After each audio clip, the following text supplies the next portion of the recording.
everyone, it's Andrea from Movers and Bakers. Today I'm going to share with you how I make my s'mores cookies. These are totally reminiscent of s'mores that you'd make over a campfire, but in a cookie with a surprise marshmallow center. Gorgeous. Let's get baking. Right, to start with, as usual with my cookies, I'm going to put my butter, singular, and sugars together. So we'll tip it all. I'm using a stand mixer today. You can do this by hand or you can do it with a handheld mixer, whichever is easier for you. Let's get all that butter in. And to that, I'm going to add 2 types of sugar. I have soft light brown sugar here and caster sugar. And you can find the quantities for all my ingredients if you follow the link below this video. Not a problem. Right, so we'll pop this in here and then we're going to cream this together until it's completely combined and until it's starting to go a little bit fluffy. And once your butter and sugars are combined, I'm just going to turn the speed up for about 30 seconds just to give it a little bit of air.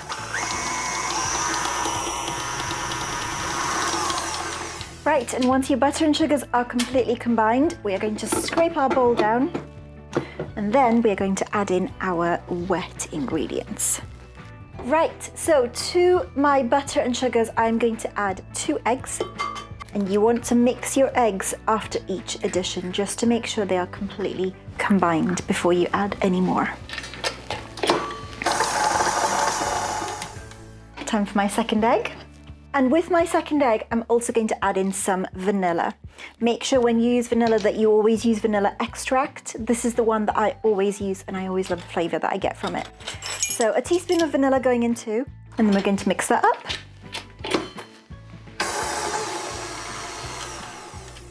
And that's it done. So now it's time for our dry ingredients. Sieve, and I'm going to sift in my flour. This is plain flour I'm using today. And to that, I'm going to add bicarbonate of soda, some baking powder, corn flour, and finally some salt. I'm going to sift all that together, give this a mix together as well. Now this stage, you only want to mix it until it's just starting to come together, not completely, because we've still got a few more things to put in.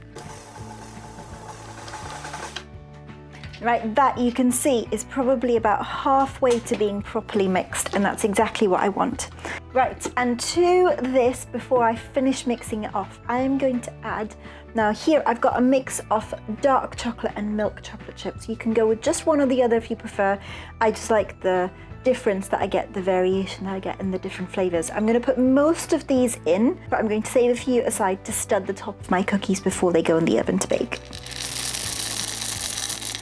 And to that, I'm also going to do the same with some marshmallows. Now, I've got pink and white marshmallows because I think they're adorable. But if you want to use just plain, that's absolutely fine. These are mini marshmallows. I wouldn't recommend cutting up larger marshmallows into smaller sizes, just because they will melt a lot more easily and they will affect the texture of your cookies. So where possible, try and find little mini marshmallows. If you can't find them, don't worry, just leave them out and it will still taste absolutely beautiful. So again, like with the chocolate chips, I'm not going to put all of these in. I'm going to save a little bit less, but I'm going to save a few aside just to put in the top of my cookies.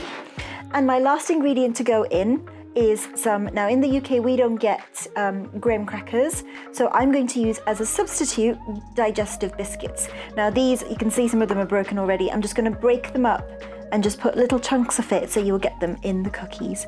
And just with these, a little side note, I find if you crush them and you get too much of the crumbage in there, if you like, it actually affects the cookie and the cookies end up being a bit drier. So you've got to make sure that you break them rather than crushing them before you put them in.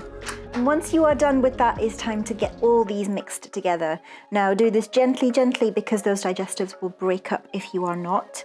So you just want to lift and pull from the bottom and pull it up.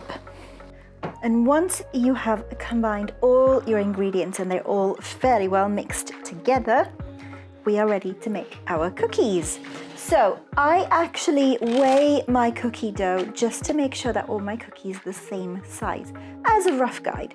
So I'm going to make each of my cookie dough balls around about 90 grams in weight. So turn my weighing scales on and I've got a little bowl that I've just placed on top, and I'm just going to grab a decent handful. Let's see how much that comes to. Not bad, 95. So this one is 92 grams. Now what I'm going to do with this is I'm going to split this dough roughly into half. I'm going to press one side down in my hand, as you can see there. And then in the middle of that, I've got here a normal size marshmallow that I've cut in half. So this is half a marshmallow. Pop that in the middle, and then we're going to use the other side to create a kind of cap for it and to enclose it. And once you have done that, squish it all together, make sure it's completely sealed up at the side where you put the two halves together, and that is your cookie dough ball ready to go on your baking tray.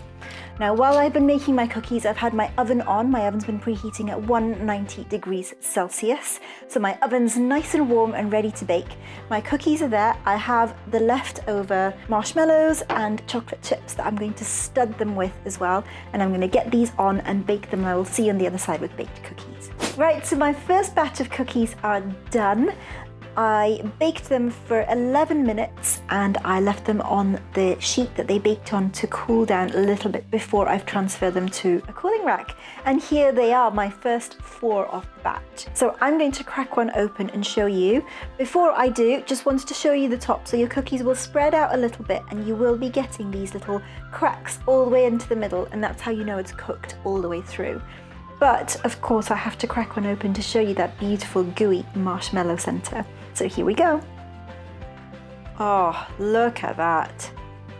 Absolutely beautiful, gooey, soft, chewy cookies, lovely, squidgy marshmallow in the middle. Absolutely divine. And there you have it, my s'mores cookies. Hope you've enjoyed this video. Don't forget to like it and do hit subscribe as well. And I shall see you next time. Happy baking.